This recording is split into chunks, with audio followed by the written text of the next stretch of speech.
ನಮಸ್ತೆ ವೀಕ್ಷಕರೇ, ನನ್ನ ಯೂಟ್ಯೂಬ್ ಚಾನೆಲ್ಗೆ ಸ್ವಾಗತ. ಇವತ್ತು ಹಾಗಲಕಾಯಿಯಿಂದ ಒಂದು ರುಚಿಯಾದ ಗೊಜ್ಜು ಮಾಡಿಕೊಳ್ಳೋಣ. ಹಾಗಲಕಾಯಿ ಒಂದು ಕಹಿಯಾದ ತರಕಾರಿ.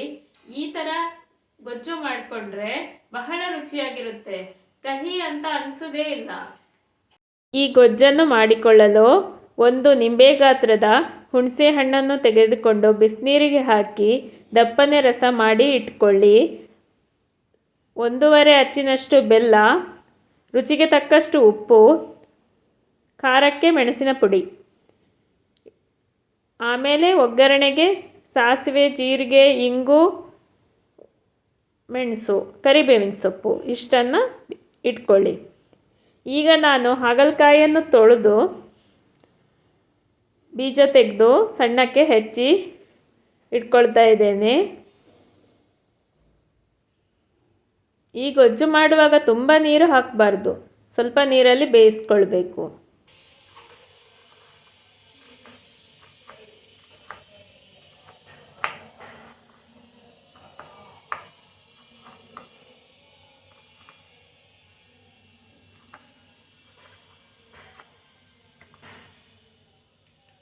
ನೋಡಿ ಫ್ರೆಂಡ್ಸ್, ನಾನು ಇಷ್ಟು ಹುಳಿ ರಸ ತೆಗೆದುಕೊಂಡಿದ್ದೇನೆ. ನಾನು ಗೊಜ್ಜನ್ನು ಹೇಗೆ ಮಾಡ್ತೀನಿ ಅಂತ ನೋಡಿ ಸ್ಟೆಪ್ ಬೈ ಸ್ಟೆಪ್ ಫಾಲೋ ಮಾಡಿ. ನಿಮಗೆ ಸುಲಭವಾಗಿ ಗೊತ್ತಾಗುತ್ತೆ ಹೇಗೆ ಮಾಡಬೇಕು ಅಂತ. ನಾನಿಲ್ಲಿ 6 ಹಾಗಲಕಾಯಿಯನ್ನು ತಗೊಂಡಿದ್ದೆ, ಆದರೆ ನಾನು ಕಟ್ ಮಾಡಿಕೊಂಡಿರೋದು 4 ಹಾಗಲಕಾಯಿನ.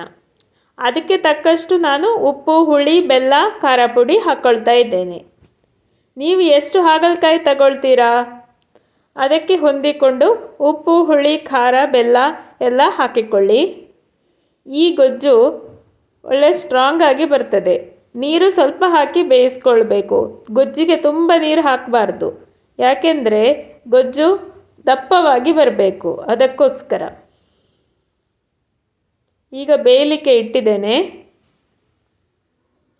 ರುಚಿಗೆ ತಕ್ಕಷ್ಟು ಉಪ್ಪನ್ನು ಹಾಕಿಕೊಳ್ತಾ ಇದ್ದೇನೆ.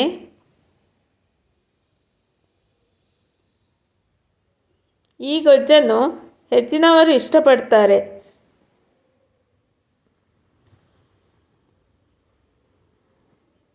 ನೀವು ಯಾವ ಶೈಲಿಯಲ್ಲಿ ಹಾಗಲಕಾಯಿ ಗೊಜ್ಜು ಮಾಡ್ತೀರಾ ಎಂದು ಕಮೆಂಟ್ ಮೂಲಕ ತಿಳಿಸಿ. ಈಗ ಬೆಲ್ಲವನ್ನು ಹಾಕಿಕೊಳ್ತಾ ಇದ್ದೇನೆ.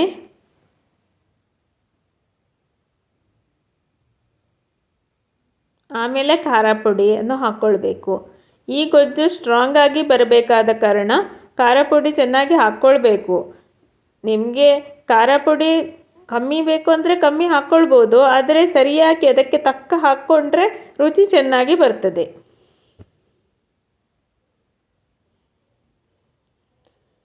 ನನ್ನ ಚಾನೆಲನ್ನು ಯಾರೆಲ್ಲ ಸಬ್ಸ್ಕ್ರೈಬ್ ಮಾಡದೆ ನೋಡ್ತಾ ಇದ್ದೀರಾ, ದಯವಿಟ್ಟು ಸಬ್ಸ್ಕ್ರೈಬ್ ಮಾಡಿ, ಬೆಲ್ ಐಕಾನನ್ನು ಪ್ರೆಸ್ ಮಾಡಿ. ಇದರಿಂದ ನಾನು ಹಾಕುವ ಹೊಸ ವಿಡಿಯೋ ನಿಮಗೆ ಅಪ್ಡೇಟ್ ಬಂದುಬಿಡುತ್ತೆ. ಈಗ ಖಾರ ಪುಡಿಯನ್ನು ಹಾಕ್ಕೊಳ್ತಾ ಇದ್ದೇನೆ.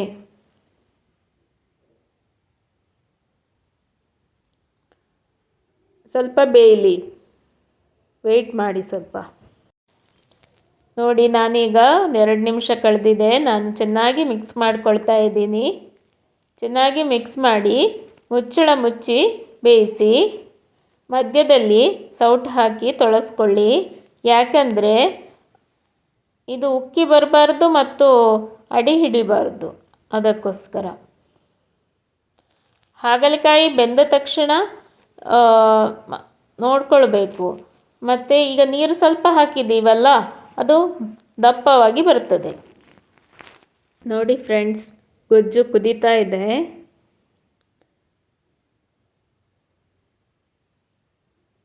ಈ ಥರ ಗೊಜ್ಜು ಕುದಿಬೇಕು, ಬೆಲ್ಲ ಎಲ್ಲ ಕರಗಬೇಕು. ಮಧ್ಯದಲ್ಲಿ ನೀವು ಸೌಟು ಹಾಕಿ ಮಿಕ್ಸ್ ಮಾಡ್ತಾ ಇರಬೇಕು. ನೋಡಿ, ಈಗ ನಾನು ಮಿಕ್ಸ್ ಮಾಡ್ತಾ ಇದ್ದೀನಿ. ಬೆಲ್ಲ ಇನ್ನೂ ಸ್ವಲ್ಪ ಕರಗಲಿಕ್ಕೆ ಬಾಕಿ ಇದೆ. ಚೆನ್ನಾಗಿ ಬೆಂದು ಬೆಲ್ಲ ಕರಗಿ ಎಲ್ಲ ಆದಾಗ ದಪ್ಪಗೆ ಗೊಜ್ಜು ಬರುತ್ತೆ. ಇನ್ನೂ ಸ್ವಲ್ಪ ಹೊತ್ತು ಆಗಬೇಕಿದು. ನೋಡಿ ಫ್ರೆಂಡ್ಸ್, ಗೊಜ್ಜು ರೆಡಿ ಆಗುತ್ತಾ ಬಂದಿದೆ. ಈ ಥರ ದಪ್ಪವಾಗಿ ಬರಬೇಕು. ಕುದಿ ಬರ್ತಾ ಇದೆ ನೋಡಿ. ಇನ್ನು ಒಗ್ಗರಣೆ ಹಾಕಿಕೊಳ್ಬೇಕು. ನಾನು ಇಲ್ಲಿ ಒಗ್ಗರಣೆಗೆ 2 ಚಮಚ ತೆಂಗಿನೆಣ್ಣೆ ಉಪಯೋಗಿಸ್ಕೊಂಡಿದ್ದೇನೆ. ನೀವು ಯಾವ ಅಡುಗೆ ಎಣ್ಣೆ ಉಪಯೋಗಿಸುತ್ತೀರೋ ಅದೇ ಅಡುಗೆ ಎಣ್ಣೆ ತೆಗೆದುಕೊಳ್ಳಿ.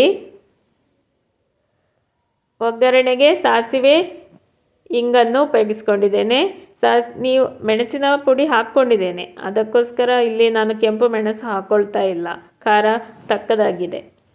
ನೀವು ಬೇಕಿದ್ದರೆ ಕೆಂಪು ಮೆಣಸನ್ನು ಹಾಕ್ಕೊಳ್ಬೋದು. ಈ ಗೊಜ್ಜಿದ್ದರೆ ಅನ್ನಕ್ಕೆ ಚೆನ್ನಾಗಿ ಸೂಟಾಗುತ್ತದೆ. ಬಿಸಿ ಅನ್ನ, ಮೊಸರು, ಈ ಗೊಜ್ಜು ಒಳ್ಳೆ ಕಾಂಬಿನೇಷನ್. ಗ್ಯಾಸ್ ಆಫ್ ಮಾಡಿಕೊಂಡೆ. ಗೊಜ್ಜು ರೆಡಿಯಾಗಿದೆ. ಈಗ ಒಗ್ಗರಣೆ ಹಾಕ್ಕೊಳ್ತಾ ಇದ್ದೇನೆ. ನಾನು ಗೊಜ್ಜು ಬೇಯ್ತಾ ಇರುವಾಗಲೇ ಅದಕ್ಕೆ ಕರಿಬೇವಿನ ಸೊಪ್ಪು ಹಾಕ್ಕೊಂಡಿದ್ದೇನೆ. ಬೇಕಿದ್ದರೆ ಒಗ್ಗರಣೆಗೂ ಸೇರಿಸ್ಕೊಳ್ಬೋದು.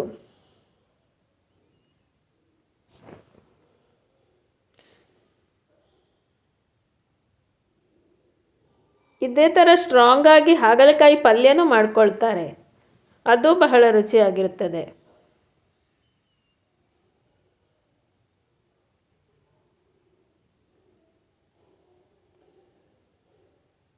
ನೋಡಿ, ಈ ಥರ ಬರಬೇಕು ಗೊಜ್ಜು. ನಿಮಗೆ ಈ ರೆಸಿಪಿ ಇಷ್ಟವಾಗಿದೆ ಎಂದು ಭಾವಿಸುತ್ತೇನೆ. ನಿಮಗೆ ಈ ರೆಸಿಪಿ ಇಷ್ಟವಾಗಿದ್ದಲ್ಲಿ ದಯವಿಟ್ಟು ಟ್ರೈ ಮಾಡಿ ನೋಡಿ. ಒಗ್ಗರಣೆ ಸಿಟಿದ ಕೂಡಲೇ ಗೊಜ್ಜಿಗೆ ಹಾಕ್ಕೊಳ್ಳೋದು.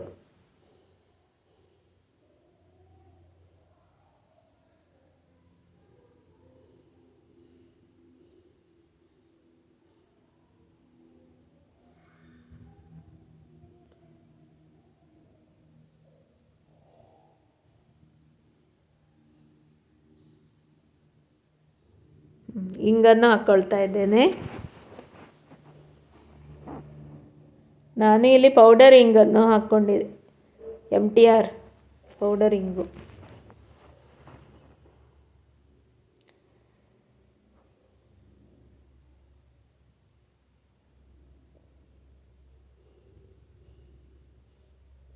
ಬೇಕಿದ್ದರೆ ಗೊಜ್ಜಿಗೆ ಹಸಿಮೆಣಸನ್ನು ಹಾಕ್ಕೊಳ್ಬೋದು. ಈ ಥರ ಅದನ್ನು ಒಗ್ಗರಣೆ ಸೌಟಿಗೆ ಸ್ವಲ್ಪ ಗೊಜ್ಜು ಹಾಕಿದರೆ ಬಹಳ ರುಚಿ. ಯಾರೆಲ್ಲ ಹೀಗೆ ಮಾಡ್ತೀರಾ ಅಂತ ಕಮೆಂಟ್ ಮೂಲಕ ತಿಳಿಸಿ.